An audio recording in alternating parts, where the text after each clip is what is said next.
اللہم صلی علی سیدنا محمد وعلی آلہ وصحبہ دعوت و ہدایت کی ایک ہنسی شفق لے کر میرے مصطفیٰ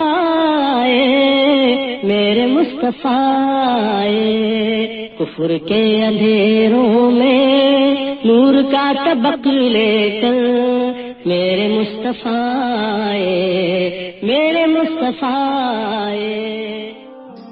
ایپیسوڈ 67 الرحیق المختوم خانہ نبوت نمبر 1 حضرت خدیجہ رضی اللہ عنہا۔ ہجرت سے قبل مکہ میں نبی صلی اللہ علیہ وسلم کا گھرانہ آپ اور آپ کی بیوی حضرت خدیجہ رضی اللہ عنہا پر مشتمل تھا۔ شادی کے وقت آپ کی عمر 25 سال تھی اور حضرت خدیجہ کی عمر 40 سال۔ حضرت خدیجہ آپ کی پہلی بیوی تھی اور ان کے جیتے جی آپ نے کوئی اور شادی نہیں کی۔ آپ کی اولاد میں حضرت ابراہیم کے ماں سوا تمام صاحبزادے اور صاحبزادیاں انہی کے بطن سے تھیں۔ صاحبزادگان میں سے تو کوئی زندہ نہ بچا، البتہ صاحبزادیاں حیات رہیں۔ ان کے نام یہ ہیں زینب، رقیہ، ام کلثوم اور فاطمہ۔ زینب کی شادی ہجرت سے پہلے ان کے پھوپھی زاد بھائی حضرت ابو العاص بن ربیع سے ہوئی۔ رقیہ اور ام کلثوم کی شادی یکے بعد دیگرے حضرت عثمان سے ہوئی۔ حضرت فاطمہ کی شادی جنگ بدر اور جنگ احد کے درمیانی عرصے میں حضرت علی بن ابی طالب سے ہوئی اور ان کے بطن سے حسن و حسین، زینب اور ام کلثوم پیدا ہوئیں۔ معلوم ہے کہ نبی صلی اللہ علیہ وسلم کو امت کے بالمقابل یہ امتیازی خصوصیت حاصل تھی کہ آپ مختلف اغراض کے پیش نظر 4 سے زیادہ شادیاں کر سکتے تھے۔ چنانچہ جن عورتوں سے آپ نے عقد فرمایا ان کی تعداد 11 تھی، جن میں سے 9 عورتیں آپ کی رحلت کے وقت حیات تھیں اور 2 عورتیں آپ کی زندگی ہی میں وفات پا چکی تھیں، یعنی حضرت خدیجہ رضی اللہ عنہا اور ام المساکین حضرت زینب بنت خزیمہ۔ ان کے علاوہ مزید 2 عورتیں ہیں جن کے بارے میں اختلاف ہے کہ آپ کا ان سے عقد ہوا تھا یا نہیں، لیکن اس پر اتفاق ہے کہ انہیں آپ صلی اللہ علیہ وسلم کے پاس رخصت نہیں کیا گیا۔ ذیل میں ہم ازواج مطہرات کے نام اور ان کے مختصر حالات ترتیب وار پیش کر رہے ہیں۔ نمبر 2 حضرت سودا بنت زمع رضی اللہ عنہا۔ ان سے رسول اللہ صلی اللہ علیہ وسلم نے حضرت خدیجہ رضی اللہ عنہا کی وفات کے تقریباً 1 مہینہ بعد نبوت کے 10ویں سال ماہ شوال میں شادی کی۔ آپ سے پہلے حضرت سودا رضی اللہ عنہا اپنے چچیرے بھائی سکران بن عمرو کے عقد میں تھی اور وہ انہیں بیوہ چھوڑ کر انتقال کر چکے تھے۔ حضرت سودا کی وفات شوال 54 ہجری میں مدینہ کے اندر ہوئی۔ نمبر 3 حضرت عائشہ صدیقہ بنت ابی بکر صدیق رضی اللہ عنہا۔ ان سے رسول اللہ صلی اللہ علیہ وسلم نے نبوت کے 11ویں برس ماہ شوال میں شادی کی، یعنی حضرت سودا سے شادی کے 1 سال بعد اور ہجرت سے 2 برس 5 ماہ پہلے۔ اس وقت ان کی عمر 6 برس تھی۔ پھر ہجرت کے 7 ماہ بعد شوال 1 ہجری میں انہیں رخصت کیا گیا۔ اس وقت ان کی عمر 9 برس تھی اور وہ باکرہ تھی۔ ان کے علاوہ کسی اور باکرہ عورت سے آپ نے شادی نہیں کی۔ حضرت عائشہ رضی اللہ عنہا آپ کی سب سے محبوب بیوی تھی اور امت کی عورتوں میں علی الاطلاق سب سے زیادہ فقیہ اور صاحب علم تھی۔ عورتوں پر ان کی فضیلت ایسے ہی ہے جیسے تمام کھانوں پر سریت کی فضیلت۔ 17 شعبان 57 ہجری یا 58 ہجری میں حضرت عائشہ رضی اللہ عنہا نے وفات پائی اور بقی میں دفن کی گئیں۔ نمبر 4، حضرت حفصہ بنت عمر بن خطاب رضی اللہ عنہا۔ ان کے پہلے شوہر خنیس بن حذافہ سہمی تھے، جو بدر اور احد کے درمیانی عرصے میں رحلت کر گئے اور وہ بیوہ ہو گئیں۔ پھر رسول اللہ صلی اللہ علیہ وسلم نے ان سے شادی کر لی۔ شادی کا یہ واقعہ 3 ہجری کا ہے۔ شعبان 45 ہجری میں 60 سال کی عمر میں مدینے کے اندر وفات پائی اور بقی میں دفن ہوئی۔ نمبر 5، حضرت زینب بنت خزیمہ رضی اللہ عنہا۔ یہ قبیلے بنو ہلال بن عامر بن سعصا سے تعلق رکھتی تھیں۔ مسکینوں پر رحم و مروت اور رقت اور عفت کے سبب ان کا لقب ام المساکین پڑ گیا تھا۔ یہ حضرت عبداللہ بن جہش کے عقد میں تھیں۔ وہ جنگ احد میں شہید ہو گئے۔ رسول اللہ صلی اللہ علیہ وسلم نے 4 ہجری میں ان سے شادی کر لی، مگر صرف 3 ماہ یا 8 ماہ رسول اللہ صلی اللہ علیہ وسلم کی زوجیت میں رہ کر ربیع الآخر یا ذی قعدہ 4 ہجری میں وفات پا گئیں۔ نبی صلی اللہ علیہ وسلم نے ان کی نماز جنازہ پڑھائی اور انہیں بقی میں دفن کیا گیا۔ نمبر 6، ام سلمہ ہند بنت ابی امیہ رضی اللہ عنہا۔ یہ ابو سلمہ کے عقد میں تھی۔ جمادی الآخر 4 ہجری میں حضرت ابو سلمہ کا انتقال ہو گیا، تو ان کے بعد شوال 4 ہجری میں رسول اللہ صلی اللہ علیہ وسلم نے ان سے شادی کر لی۔ فقیہ ترین اور نہایت عقلمند خاتون تھی۔ 84 سال کی عمر میں 59 ہجری میں اور کہا جاتا ہے اور 62 ہجری میں وفات پائی اور بقی میں دفن کی گئیں۔ نمبر 7، زینب بنت جہش بن ریاب رضی اللہ عنہا۔ یہ قبیلے بنو اسد بن خزیمہ سے تعلق رکھتی تھیں اور رسول اللہ صلی اللہ علیہ وسلم کی پھوپھی کی صاحبزادی تھیں۔ ان کی شادی حضرت زید بن حارثہ سے ہوئی تھی، جنہیں رسول اللہ صلی اللہ علیہ وسلم کا بیٹا سمجھا جاتا تھا، لیکن حضرت زید سے نباہ نہ ہو سکا اور انہوں نے طلاق دے دی۔ خاتمہ عدت کے بعد اللہ تعالیٰ نے رسول اللہ صلی اللہ علیہ وسلم کو مخاطب کرتے ہوئے یہ آیت نازل فرمائی، فَلَمَّا قَضَى زَيْدٌ مِّنْهَا وَطَرًا زَوَّجْنَاكَهَا۔ جب زید نے ان سے اپنی ضرورت ختم کر لی تو ہم نے انہیں آپ کی زوجیت میں دے دیا۔ انہی کے تعلق سے سورہ احزاب کی مزید کئی آیات نازل ہوئیں، جن میں متبنہ لے پالک کے قضیے کا 2 ٹوک فیصلہ کر دیا گیا۔ تفصیل آگے آ رہی ہے۔ حضرت زینب سے رسول اللہ صلی اللہ علیہ وسلم کی شادی ذی قعدہ 5 ہجری میں اور کہا جاتا ہے کہ 4 ہجری میں ہوئی۔ یہ سب عورتوں سے بڑھ کر عبادت گزار اور صدقہ کرنے والی خاتون تھیں۔ 20 ہجری میں وفات پائیں۔ اس وقت ان کی عمر 53 سال تھیں اور یہ رسول اللہ صلی اللہ علیہ وسلم کے بعد امہات المومنین میں پہلی بیوی ہیں جن کا انتقال ہوا۔ حضرت عمر بن خطاب نے ان کی نماز جنازہ پڑھائی اور انہیں بقی میں دفن کیا گیا۔ نمبر 8، جویریہ بنت حارث رضی اللہ عنہا۔ ان کے والد قبیلے قزا کی شاخ بنو مستلق کے سردار تھے۔ حضرت جویریہ بنو مستلق کے قیدیوں میں لائی گئیں اور حضرت ثابت بن قیس بن شماس کے حصے میں پڑی تھی۔ انہوں نے حضرت جویریہ سے مکاتبت کر لی، یعنی ایک مقررہ رقم کے عوض آزاد کر دینے کا معاملہ طے کیا۔ اس کے بعد رسول اللہ صلی اللہ علیہ وسلم نے ان کی طرف سے مقررہ رقم ادا فرما دی اور ان سے شادی کر لی۔ یہ شعبان 5 ہجری یا 6 ہجری کا واقعہ ہے۔ اس شادی کے نتیجے میں مسلمانوں نے بنو مستلق کے 100 گھرانے آزاد کر دیے اور کہا کہ یہ لوگ رسول اللہ صلی اللہ علیہ وسلم کے سسرالی ہیں۔ چنانچہ یہ اپنی قوم کے لیے ساری عورتوں سے بڑھ کر بابرکت ثابت ہوئیں۔ ربیع الاول 56 ہجری یا 55 ہجری میں وفات پائیں۔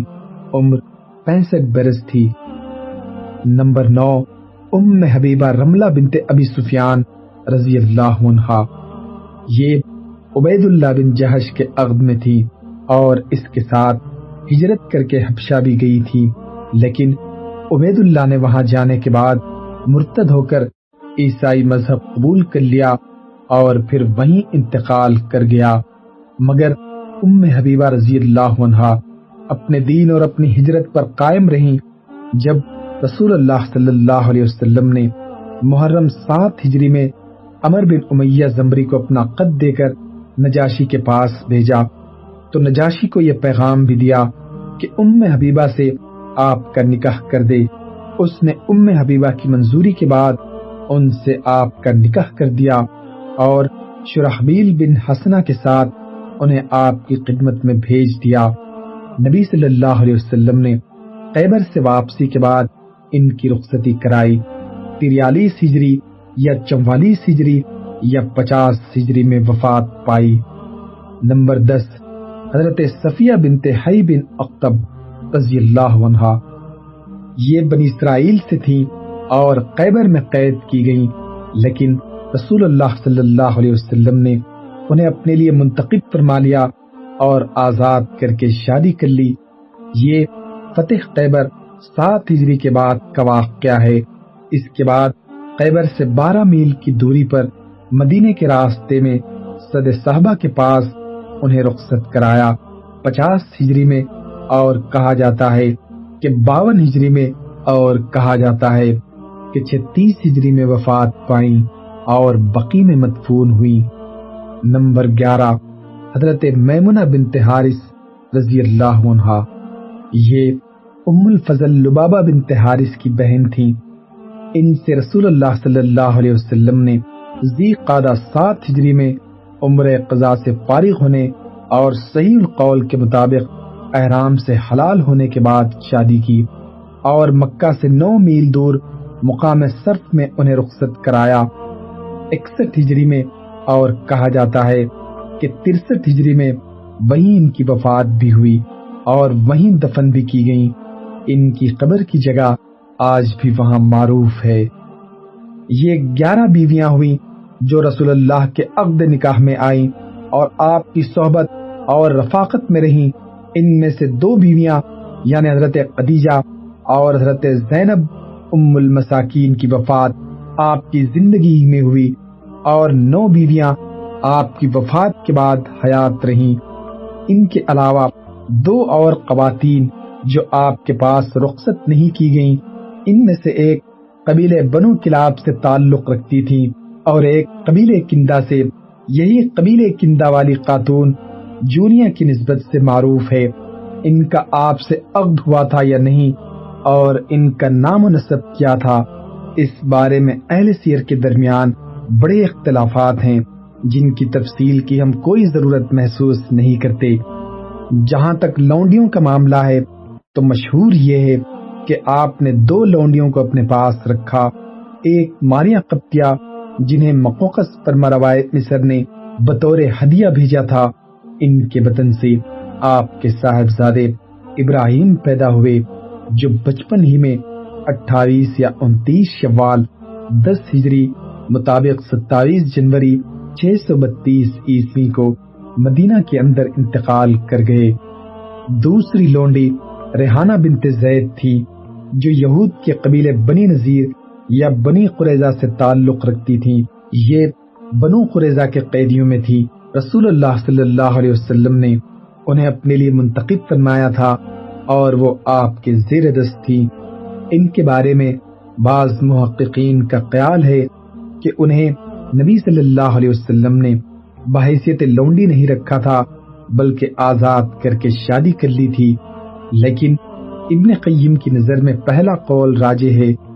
ابو عبیدہ نے ان 2 لونڈیوں کے علاوہ مزید 2 لونڈیوں کا ذکر کیا ہے، جس میں سے ایک کا نام جمیلہ بتایا جاتا ہے جو کسی جنگ میں گرفتار ہو کر آئی تھی، اور دوسری کوئی اور لونڈی تھی جنہیں حضرت زینب بنت جہش نے آپ کو ہبہ کیا تھا۔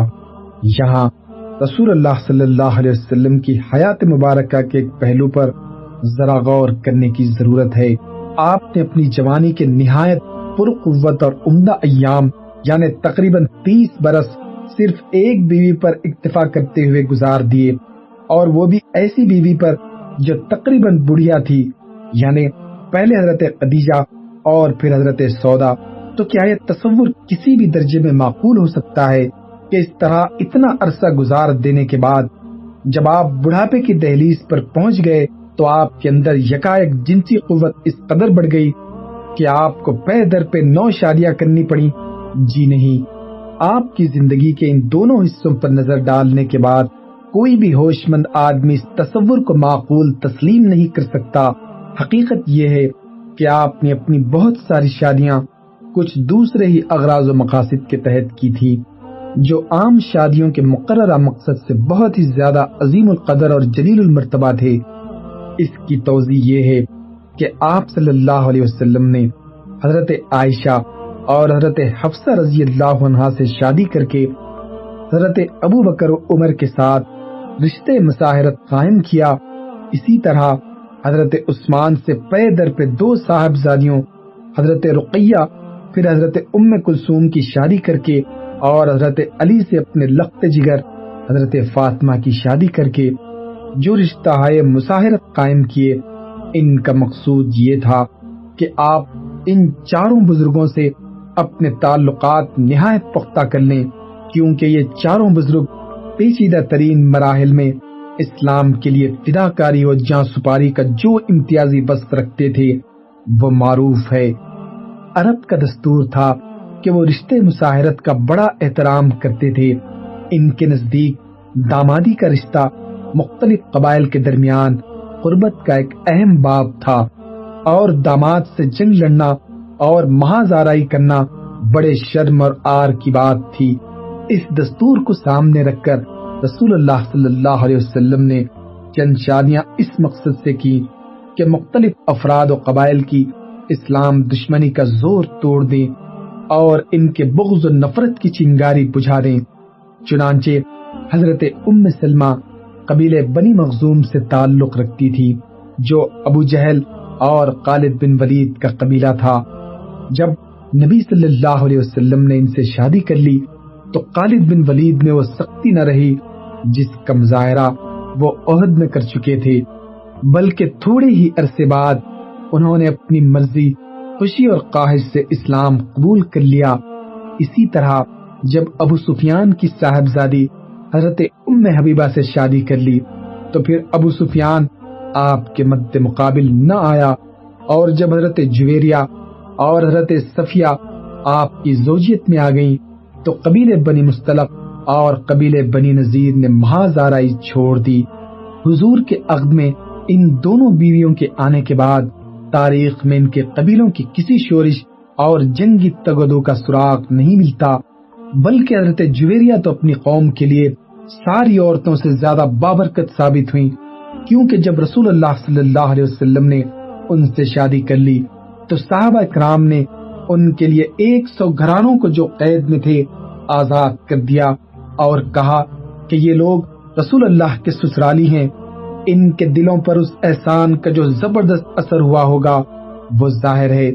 ان سب سے بڑی اور عظیم بات یہ ہے کہ رسول اللہ صلی اللہ علیہ وسلم ایک انگھڑ قوم کو تربیت دینے، اس کا تزکیہ نفس کرنے اور تہذیب و تمدن سکھانے پر مامور تھے، جو تہذیب و ثقافت سے، تمدن کے لوازمات کی پابندی سے اور معاشرے کی تشکیل و تعمیر میں حصہ لینے کی ذمہ داریوں سے بالکل نا آشنا تھی، اور اسلامی معاشرے کی تشکیل جن اصولوں کی بنیاد پر کرنی تھی ان میں مردوں اور عورتوں کے اختلاط کی گنجائش نہ تھی، لہذا عام اختلاط کے اس اصول کی پابندی کرتے ہوئے عورتوں کی براہ راست تربیت نہیں کی جا سکتی تھی، حالانکہ ان کی تعلیم و تربیت کی ضرورت مردوں سے کچھ کم اہم اور ضروری نہ تھی بلکہ کچھ زیادہ ہی ضروری تھی۔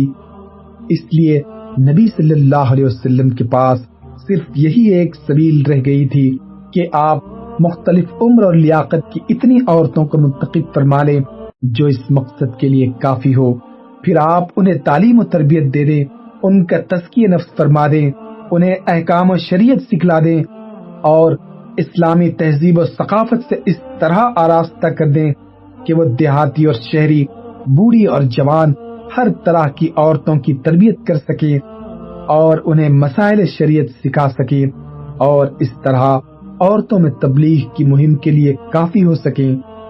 چنانچہ ہم دیکھتے ہیں کہ نبی صلی اللہ علیہ وسلم کے خانگی حالات کو امت تک پہنچانے کا سہرا زیادہ تر ان امہات المومنین ہی کے سر ہے۔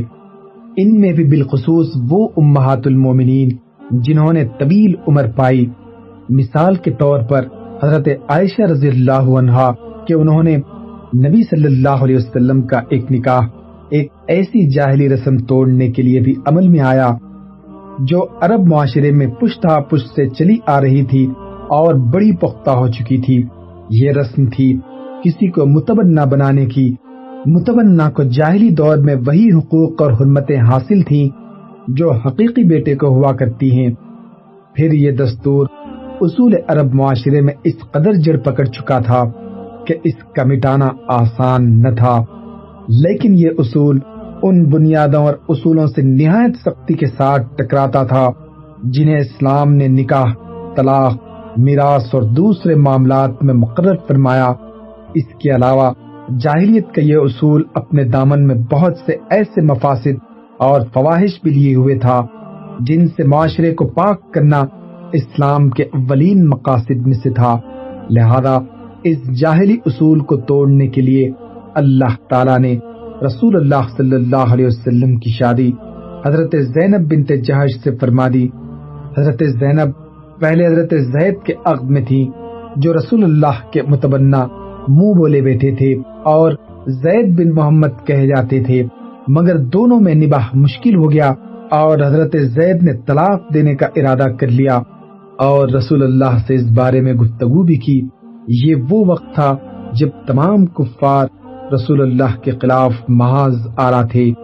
ادھر رسول اللہ صلی اللہ علیہ وسلم حالات کے اشارے یا اللہ تعالیٰ کے خبر دینے سے یہ بات جان چکے تھے کہ اگر زید نے طلاق دی تو آپ کو حضرت زینب کی عدت گزرنے کے بعد ان سے شادی کا حکم دیا جائے گا، اور اس لیے رسول اللہ کو بجا طور پر یہ اندیشہ پیدا ہوا کہ اگر انہی حالات میں یہ شادی کرنی پڑ گئی تو منافقین، مشرکین اور یہود بات کا بتنگڑ بنا کر آپ کے خلاف سخت پروپیگنڈا کریں گے اور سادہ لوح مسلمانوں کو طرح طرح کے وسوسوں میں مبتلا کر کے ان پر برے اثرات ڈالیں گے۔ اس لیے حضرت زید نے جب حضرت زینب کو طلاق دینے کے اپنے ارادے کے بارے میں رسول اللہ سے گفتگو کی تو آپ نے انہیں حکم دیا کہ حضرت زینب سے نباہ کریں اور انہیں طلاق نہ دیں تاکہ ان مشکل حالات میں اس شادی کا مرحلہ پیش نہ آئے۔ لیکن اللہ تعالیٰ کو یہ بات پسند نہ آئی اور اس نے آپ کو عطا فرمایا۔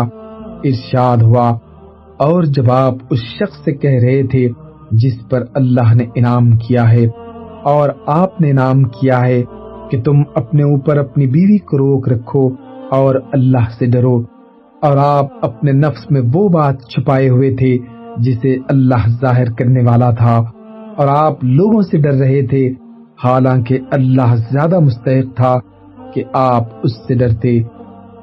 بلا کر حضرت زید نے حضرت زینب کو طلاق دے ہی دی۔ پھر ان کی عدت گزر گئی تو ان سے رسول اللہ کی شادی کا فیصلہ نازل ہوا۔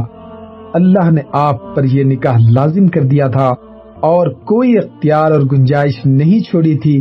اس سلسلے میں نازل ہونے والی آیات کریمہ یہ ہے، جب زید نے اس سے اپنی ضرورت پوری کر لی تو ہم نے اس کی شادی آپ سے کر دی تاکہ مومنین پر اپنے منہ بولے بیٹے کی بیویوں پر کوئی حرج نہ رہ جائے، جبکہ وہ منہ بولے بیٹے ان سے اپنی حاجت پوری کر لیں۔ اس کا مقصد یہ تھا کہ منہ بولے بیٹوں سے متعلق جاہلی اصول عملاً بھی توڑ دیا جائے، جس طرح اس سے پہلے اس ارشاد کے ذریعے قولاً توڑا جا چکا تھا۔ انہیں ان کے باپ کی نسبت سے پکارو، یہی اللہ کے نزدیک زیادہ انصاف کی بات ہے۔ محمد تمہارے مردوں میں سے کسی کے باپ نہیں ہے، بلکہ اللہ کے رسول اور خاتم النبیین ہے۔ اس موقع پر یہ بات بھی یاد رکھنی چاہیے، جب معاشرے میں کوئی رواج اچھی طرح جڑ پکڑ لیتا ہے تو محض بات کے ذریعے اسے مٹانا یا اس میں تبدیلی لانا بیشتر اوقات ممکن نہیں ہوا کرتا، بلکہ جو شخص اس کے قات میں تبدیلی کا داعی ہو، اس کا عملی نمونہ موجود رہنا بھی ضروری ہو جاتا ہے۔ صلح حدیبیہ کے موقع پر مسلمانوں کی طرف سے جس حرکت کا ظہور ہوا، اس سے اس حقیقت کی بخوبی وضاحت ہوتی ہے۔ اس موقع پر کہاں تو مسلمانوں کی فداکاری کا یہ عالم تھا کہ جب عروہ بن مسعود ثقفی نے انہیں دیکھا تو دیکھا کہ رسول اللہ کا تھوک اور کھنکار بھی ان میں سے کسی نہ کسی صحابی کے ہاتھ ہی میں پڑ رہا ہے، اور جب آپ وضو فرماتے ہیں تو صحابہ کرام آپ کے وضو سے گرنے والا پانی لینے کے لیے اس طرح ٹوٹے پڑ رہے ہیں کہ معلوم ہوتا ہے کہ آپس میں الجھ پڑیں گے۔ جی ہاں، یہ وہی صحابہ کرام تھے جو درخت کے نیچے موت یا عدم فرار پر بیعت کرنے کے لیے ایک دوسرے سے سبقت لے جا رہے تھے، اور یہ وہی صحابہ کرام تھے جن میں ابو بکر و عمر جیسے جانثاران رسول بھی تھے۔ لیکن انہی صحابہ کرام کو جو آپ پر مر مٹنا اپنی انتہائی سعادت و کامیابی سمجھتے تھے، جب آپ نے صلح کا معاہدہ طے کر لینے کے بعد حکم دیا کہ اٹھ کر اپنی ہدی ذبح کر دیں، تو آپ کے حکم کی بجاوری کے لیے کوئی ٹس سے مس نہ ہوا، یہاں تک کہ آپ قلق و اضطراب سے دوچار ہو گئے۔ لیکن جب حضرت ام سلمہ نے آپ کو مشورہ دیا کہ آپ اٹھ کر چپ چاپ اپنا جانور ذبح کر دیں، اور آپ نے ایسا ہی کیا، تو ہر شخص آپ کے طرز عمل کی پیروی کے لیے دوڑ پڑا، اور تمام صحابہ نے لپک لپک کر اپنے جانور ذبح کر دیے۔ اس واقعے سے سمجھا جا سکتا ہے کہ کسی پختہ رواج کو مٹانے کے لیے قول اور عمل کے اثرات میں کتنا زیادہ فرق ہے۔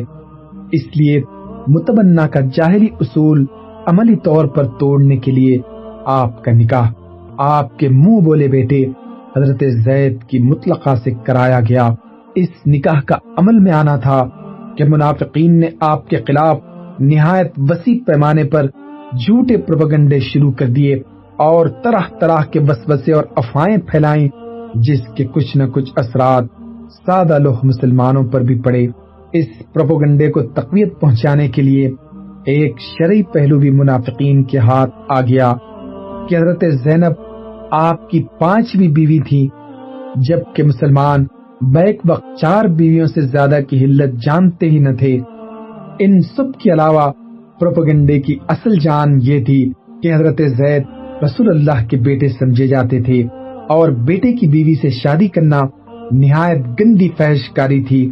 بلا کر اللہ تعالیٰ نے سورہ احزاب میں ان دونوں موضوعوں سے متعلق کافی شافی آیات نازل کی، اور صحابہ کو معلوم ہو گیا کہ اسلام میں منہ بولے بیٹے کی کوئی حیثیت نہیں، اور یہ کہ اللہ تعالیٰ نے کچھ نہایت بلند پایہ اور مخصوص مقاصد کے تحت اپنے رسول کو خصوصیت کے ساتھ شادی کی تعداد کے سلسلے میں اتنی وسعت دی ہے جو کسی اور کو نہیں دی گئی۔ امہات المومنین کے ساتھ رسول اللہ کی رہائش نہایت شریفانہ، باعزت، بلند پایہ اور عمدہ انداز کی تھی۔ ازواج مطہرات بھی شرف، قناعت، صبر، تواضع، خدمت اور ازدواجی حقوق کی نگہداشت کا مرقع تھیں۔ حالانکہ آپ بڑی روکھی پھیکی اور سخت زندگی گزار رہے تھے، جسے برداشت کر لینا دوسروں کے بس کی بات نہیں۔ حضرت انس رضی اللہ عنہ کا بیان ہے کہ مجھے علم نہیں کہ رسول اللہ نے کبھی میدے کی نرم روٹی کھائی ہو یہاں تک کہ اللہ سے جا ملے، اور نہ آپ نے اپنی آنکھ سے کبھی بھنی ہوئی بکری دیکھی۔ حضرت عائشہ کا بیان ہے کہ 2 ماہ گزر جاتے، تیسرے مہینے کا چاند نظر آ جاتا اور رسول اللہ کے گھر میں آگ نہ جلتی۔ حضرت عروہ نے دریافت کیا، تب آپ لوگ کیا کھاتی تھی؟ فرمایا کہ بس 2 کالی چیزیں، یعنی کھجور اور پانی۔ اس مضمون کی احادیث بکثرت ہیں۔